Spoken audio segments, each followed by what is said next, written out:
Hello, Z here. So today I'm honored to interview my good friend John Gallagher. He is a comic book artist. I have his book here. We've been friends for a long time, and I always love talking to John because he's good at everything that I'm not good at. So talking to him brings out a lot of fresh idea. You will hear from him. He's the creative director of Ranger X and a magazine that children love for a long time. So one surprise advice or insight that he saw was how their magazine actually see uptick in subscription through this time. So here we go. Yep. Hi, John. How are Hey, you doing? doing okay. So first of all, why don't you introduce yourself and we'll go from there. Okay. Well, my day job, I've worked as a graphic designer for the last 20 some years and been both in companies and out of companies. I just celebrated my 5-year anniversary as the art director for Ranger Rick Oh, magazine, wow. which is a kids' nature In magazine. 5 years. Wow. Yeah, I know. It kind of sneaks up on you, which is the longest I ever worked anywhere in my life. Like I honestly, except for working for myself. Um, and then I've also been, during the last 20 years, I've been a graphic novelist or comic book artist as I grew up, and I've done books usually aimed at young people. This is Buzz Boy. I did another book called Roboy Red. So I've been doing kids graphic novels and comics. And about 2 years ago, signed a deal with Random House. I have a new book coming out called MaxMeow Cat Crusader, Hmm. and it's kind of in the Dogman theme. If anybody is familiar with Captain Underpants or Dogman by David, Right. it really fits that. And it was something I created uh, because my youngest was very tentative about reading, and Dogman was something that got him excited. So I just sort of incorporated the things that he liked about it and made my own characters. Um, That's great.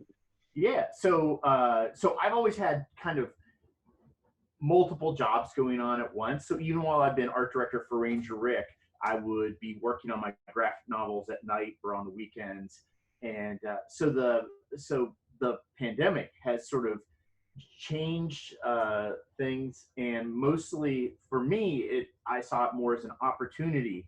Um, After you get past the initial heartbreak for my Wait. So let's walk back. You're okay, moving too fast now. okay, Okay. So in the beginning, right? So March yeah, 13th, I always say day zero. That hits like, I don't know if it happens that dramatically for you guys, but for me, it was like, oh my God, the first day we were still going to school, going to work, and then on Friday, no school and no work, right? So did that happen to you? The initial shock? What happened? Just walk us through that initial shock. right. Well, so I had been working at National Wildlife Federation out of Reston, Virginia, and things were going pretty normal. We were all following the news, and the bigger concern was about my kids' school. I have 3 kids. One is a senior in high school, uh, a sophomore in high school, and then a sixth grader. And I was more worried about my family, how they were going to deal with this. And one Friday, we knew that we were going to do like a sample, like a practice day off at work, Hmm. uh, and we basically all work from home on Fridays anyway. So we're like, okay, this is going to be more of the same. And then a memo came out that Friday, the Friday morning before, and it was, oh, you know what? We're all going to take the next week off. And then Right. a memo came out 45 minutes later saying, guess what? We're taking the next 2 weeks off. And then a third memo came out all within about an hour and a half and said, everybody go home. We'll be back. You know, I can't even remember it was like April 15th. Right. And really it took Till about March. March. exactly. Yeah. And yeah, this is March, and then in about 2 weeks, we were told from our work, let's plan on staying out of our office until June 10th, and that was even before the state of Virginia had proclaimed that as the day. Right. So, and it was kind of overwhelming, and the biggest fear was we had a couple people that have worked at National Wildlife for, over 30 years, which is amazing. And they were not technically savvy. For them, they could use computers in the office. I had one person I worked with, and she didn't even have a phone line at home anymore, and Oh lived wow. very far west in Virginia. I think she's closer to West Virginia than she is to Virginia, or I mean to DC. Right. And so I actually ran out to one of the sort of pay as you go phone companies and bought a hotspot for her. Wow. And luckily that ended up saving her job, because she really was going to have to take time off or just not be able to work. And that was probably our biggest challenge. And thankfully, I had been thinking about that, but yeah, it was kind of jarring. And I would say, boy, talk about timing for Zoom. It's, we've had Skype, we've had, Right. Yep. meeting, and that this just was their time. And our company had already started to transfer over to Zoom calls. I understand. Even prior to this, or after? Yeah. Over a course of about 3 months, they had been converting over to Zoom. And I don't know what the deal Zoom was offering, but our IT people were very excited. They had been getting lots of great support. Apparently at our offices, we're going to start getting, when we come back eventually, we'll have Zoom phones. You're right. Yeah, so luckily we were already in the process. And I think, we have about 350 employees across the country, and a lot of the IT stuff is just done remotely anyway. So Right. updates have been done. And really it was more just the attitude of people. That was the biggest challenge once we got going the next week. Right. So from your perspective on your creative work, right, are there any big changes after you stay home? Do you see new opportunity? How are you transitioning? Well, the challenges with the magazine, because we put it out monthly, is really dealt with things that I thought had been antiquated before this all happened. Right. When I came in, I had, as worked with tech companies almost since the beginning of the internet. Mm-hmm. And I was always used to whatever that next technology was. And when I got to National Wildlife, they were doing printouts to review. They would put tracing paper on top of things and mark it up. And in the 5 years I was there, I never got them to change that. So we suddenly had to start sending PDFs of our articles around, adding comments, and then adding comments on top of comments. So a lot of it was things that some people are already doing. But I have to admit, you lost some of that organic feel of being in the office. We actually would print out our magazine spreads and put them up on the wall. So you could walk by for weeks as the book was being developed. And where that was great was we'd see like, oh, we've designed 3 articles with blue backgrounds. We need to change at least one of those backgrounds. Some of that is, a little harder to see when you're in a Zoom world. And, you cannot spread it out. Exactly. And it's that common organic connection when you're sitting next to somebody. Sure. That you pick up on things. And, it personally made me really grumpy for a while because, when I'm working on something and someone would walk up and say, oh, I'm looking at this spread and like, I think green is the wrong color for that. I would be in the middle of like 5 things and I'd be like, oh, okay, well, we'll look at that. But now everything is so focused. So when someone reaches out to you, you're talking just about that one thing. And it was almost jarring to sort of adjust to that. On the editing process, we've gotten much better. As far as the opportunities go, it's interesting. The first thing that, from a content standpoint, we wanted to do was open up our paywall that we had at rangerrick.org. And the amazing thing was, doing that, we were picked up by so many parenting publications that were so, people were just really wanting to have content for their kids. Yeah. And where some people would say, well, that's very dangerous because now you're going to get no subscriptions. And Ranger Rick, I would say, I think our subscriptions went up, orders went up about 200% from the year previous, which is about I think like a $20,000 a week increase in subscription income. That's So great. we saw positive things coming from opening up that digital side. Huh.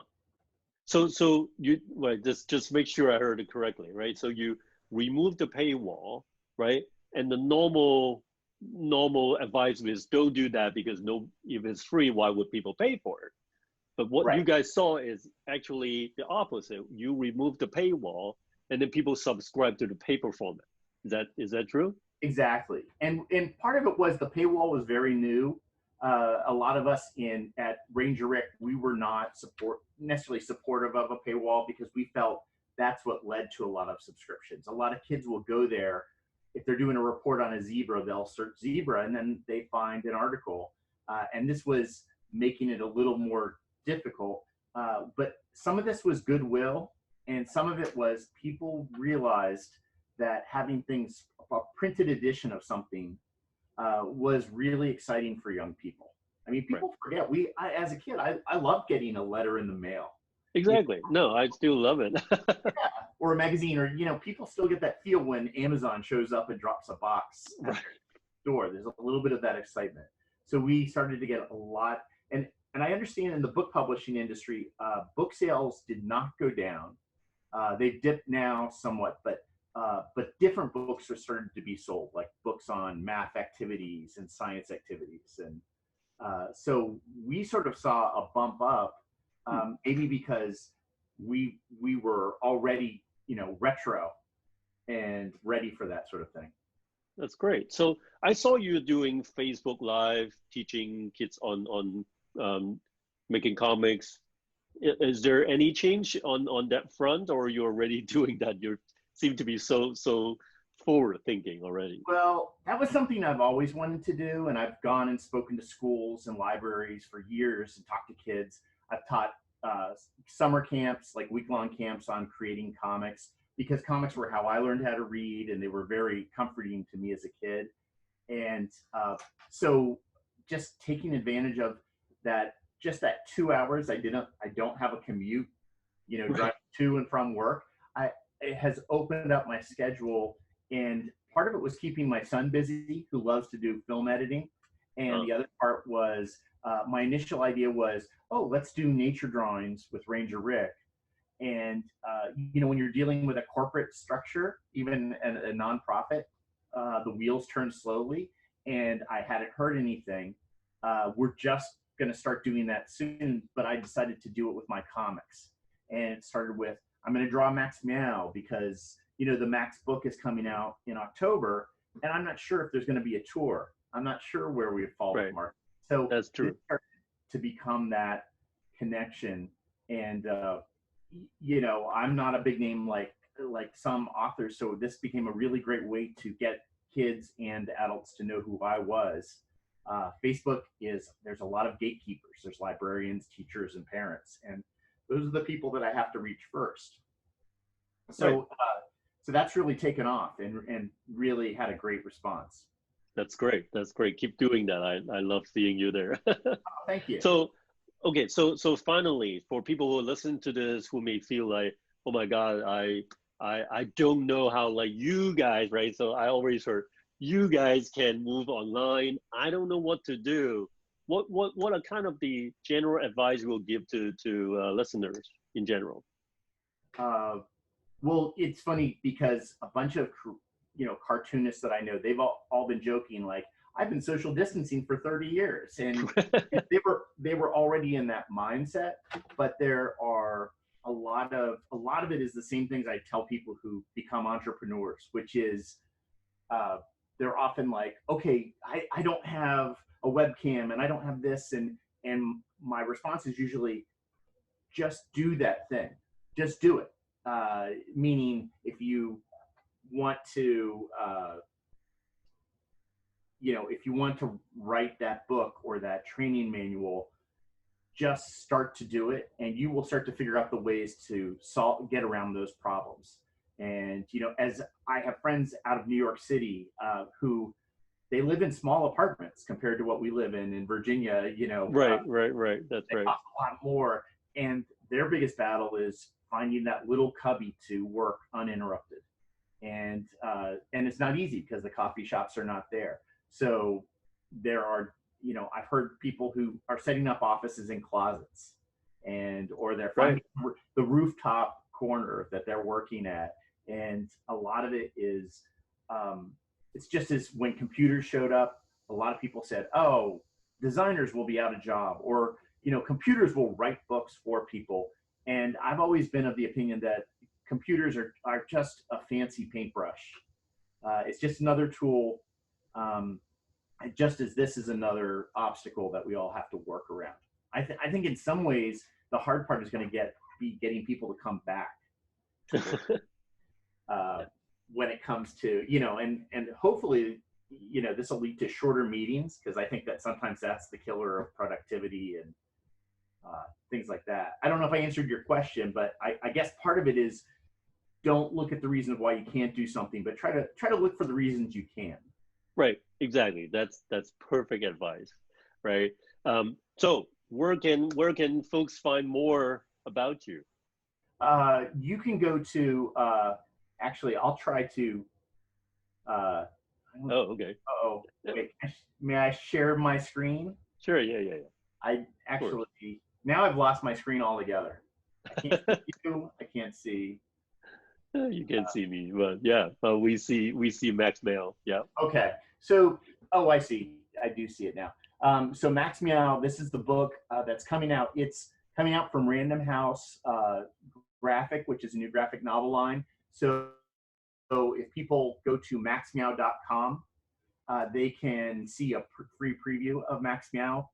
They can also come online. MaxMeow is on Facebook, and I'm on Twitter as John B. Gallagher, and trying to have lots of tutorials for how to draw things like some of my characters, but also things as simple as how do you draw a rabbit. And I try to focus on simple shapes because I grew up with Sesame Street, and they always broke things down into simple shapes. So that's where I've kind of trying to follow through.